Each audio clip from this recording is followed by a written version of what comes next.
अगर हम पूरे यूनिवर्स में सबसे ज़्यादा कीमती चीज़ देखना चाहते हैं तो हमें लगता है कि सबसे ज़्यादा कीमती चीज़ है डायमंड। लेकिन अगर हम गौर से देखें तो पता चलेगा कि ऐसे प्लैनेट्स हैं जो कि बने ही फुल डायमंड के हैं। नेपच्यून को ही देख लो, डायमंड्स की दिन रात बारिश होती है वहाँ पर। तो एक्चुअली अगर हम एक्सपेंसिव होने का क्राइटेरिया देखें तो कहीं ना कहीं दिमाग में आता है कि इसको रेयर ज़रूर होना चाहिए। जैसे कि एक एलिमेंट है francium, 1 billion US dollars price है सिर्फ 1 ग्राम की, क्योंकि इतना रेयर है कि आप इसको कलेक्ट ही नहीं कर सकते, कुछ ही देर में डिस्ट्रॉय हो जाता है। डायमंड को भी इसलिए सबसे ज़्यादा एक्सपेंसिव माना जाता है क्योंकि ये अर्थ पे लगता है ऐसे कि बहुत ज़्यादा रेयर है। लेकिन अगर हम लिटरली पूरे यूनिवर्स में जो एक्चुअल सबसे ज़्यादा रेयर चीज़ देखें तो वो है ट्रीज़, यानी वुड, जिसको हम लकड़ी कहते हैं। इसका मतलब है कि जो ट्रीज़ है वो डायमंड से भी ज़्यादा कीमती है, लेकिन फिर ट्रीज़ की कीमत डायमंड से कम क्यों है? ये आपके सोचने की बात है और कमेंट सेक्शन में इसका आंसर ज़रूर दीजिएगा। कीमत को छोड़ देते हैं, हम अपनी साइंस की तरफ आते हैं।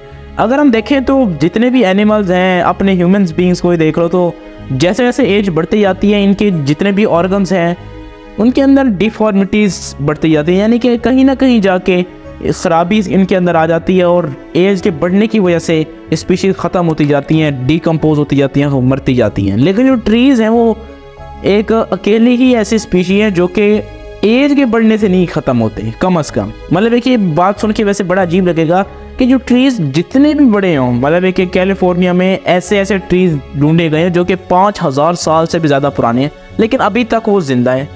तो यह साबित होता है कि जो ट्रीज़ हैं वो एज के बढ़ने से नहीं मरते जैसे कि एनिमल्स मरते हैं। और ये ट्री की एक बहुत इंटरेस्टिंग कैरेक्टरिस्टिक है। अब जो क्लाइमेट चेंज है यानी कि ग्लोबल वार्मिंग है, उसको हम स्टडी इस तरह नहीं करते कि पिछले साल इतने ज़्यादा स्पीशी पाई गई थी, अब इतनी पॉपुलेशन कम हो गई है। अगर ट्रीज़ की हम बात करें तो ट्रीज़ के करीब जाया जाता है, एक ख़ास प्रोसेस होता है जिसको हम डेंड्रोक्रोनोलॉजी कहते हैं। इस प्रोसेस का मतलब है कि आप ट्री के पास जाएंगे, उसके पास टाइम गुजारेंगे और उसकी जितनी भी रिंग्स हैं उनको स्टडी करेंगे। उनकी रिंग्स बहुत कुछ बताती हैं उनकी हिस्ट्री के बारे में, और कहीं ना कहीं तो क्लाइमेट चेंज की प्रिडिक्शन भी बता देती है आगे जाके।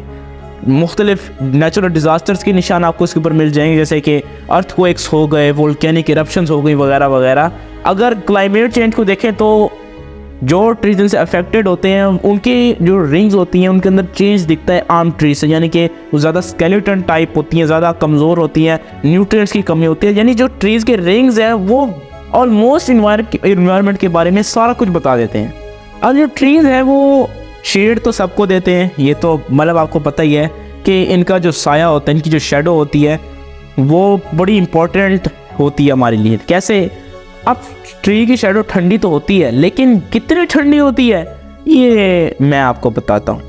अगर आप वो समर में देखें और ट्रीज़ के नीचे बैठना पसंद करें तो आपके एनर्जी बिल्स जो हैं वो 25% तक कम हो सकते हैं, क्योंकि जो ट्रीज़ हैं, अगर आपके गार्डन में अच्छे खासे ट्रीज़ लगे हुए हैं तो वो 20 डिग्री सेंटीग्रेड तक ठंडा टेम्परेचर रखते हैं आपके लॉन का, अगर आप उनके नीचे बैठ जाए तो। यानी कि यार तकरीबन AC से भी ऑलमोस्ट समझे नेचुरल AC हैं, अगर आप इनके नीचे बैठ जाए तो आप इनका कूल शेड इंजॉय कर सकते हैं। लेकिन ये सिर्फ एक ट्री से नहीं होगा, 5 से 6 ट्रीज अगर एक जगह एक साथ लगाए जाएं और उनका जो एक कलेक्टिव शेड होता है वो बहुत ज़्यादा ठंडा होता है।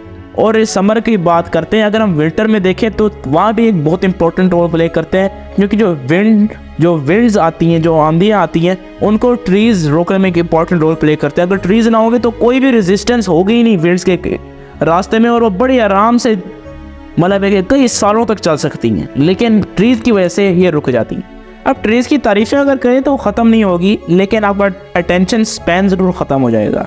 ट्रीज़ नॉइज़ पोल्यूशन को रोकते हैं, पोल्यूशन को ख़त्म करते हैं, ऑक्सीजन देते हैं, कार्बन डाइऑक्साइड एब्जॉर्ब करते हैं, लैंड पे हो या वाटर में बहुत ज़्यादा इंपॉर्टेंट रोल प्ले करते हैं। तो दोस्तों आज आप अपनी वीडियो यहीं ख़त्म करते हैं, लेकिन जो मैंने शुरू में आपसे क्वेश्चन पूछा था कि ट्रीज़ सबसे ज़्यादा महंगे क्यों नहीं हैं, सबसे ज़्यादा महंगे डायमंड से क्यों माना जाता है, इसका आंसर आपके ऊपर है। अगली वीडियो में मिलेंगे, तब तक के लिए बाय।